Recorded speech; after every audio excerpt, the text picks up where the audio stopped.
in a report from WorldNet Daily, they report that the UN covers up Obama's role in arming terrorists. That's right. During a fight against Gaddafi's regime in 2011, it was widely reported that the Obama administration coordinated foreign arms shipments via cutouts to Libyan rebels. And in the UN cases, both proven and under investigation, there were illicit transfers from Libya to more than 12 countries, and also to terror and criminal groups, including heavy and light weapons, manned portable air defense systems, small arms and related ammunition and explosives, and mines. Now, this is all relevant to what's going on with the gun control debate, actually, because the UN Arms Trade Treaty that is currently going through, and that is the thing that's really pushing for registration and background checks. There's essentially a double push. There's a domestic push that's being led by the Democrats and by the Sandy Hook and the Aurora shootings, but there's also a UN Arms Trade Treaty, and both of them are trying to achieve the same objective, and that is gun registration and background checks on a much larger scale than we've ever seen before. And the justification for that is to crack down, the UN Arms Trade Treaty's justification is to crack down on arms that are flowing across borders. And yet, the strange thing is that we see that it is the United States government that is moving arms across borders. We saw that in the Fast and Furious false flag attack that they were setting up, and CBS pointed out that it was set up to attack the Second Amendment. And now we see that the UN and the U.S. government were supplying arms to Libyan rebels to take down Gaddafi, and that these arms are now going to countries that we're supposedly terrorist countries that we're at war with. So because they ship these arms out to terrorist countries, and because they ship arms across the borders, we're supposed to lose all of our rights.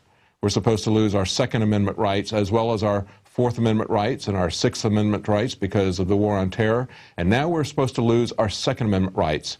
And these are all threats of things that are happening that our government itself is doing. They're moving the arms across borders. We see the same thing happening in Korea, actually. There's an article that came out today that we covered on InfoWars. Who gave North Korea nukes in the first place? We're told that we have to go to war against North Korea, that we have to attack them. People are calling for a preemptive attack against North Korea, but it bears looking at to see where did they get these in the first place. Former Defense Secretary Donald Rumsfeld presided over a $200 million contract to deliver equipment and services to build 2 light water reactor stations in North Korea in January 2000 when he was an executive director of ABB. Wolfram Eberhardt, a spokesman for ABB, confirmed that Rumsfeld was at nearly all the board meetings during his involvement with the company. And Rumsfeld was merely picking up the baton from the Clinton administration, who in 1994 agreed to replace North Korea's domestically built nuclear reactors with light water nuclear reactors. Now, they said at the time that these nuclear reactors were not anything that could be used to make nuclear bombs. But Henry Sokolowski, head of the Non-Proliferation Policy Education Center in Washington, said otherwise. He said these reactors, like all reactors, have the potential to make weapons. So you might end up supplying the worst nuclear violator with the means to acquire the very weapons we're trying to prevent from acquiring it. So we see that at the same time, the government who is supplying terrorists, who has created al-Qaeda, tells us that we have to lose all of our rights to protect us from al-Qaeda.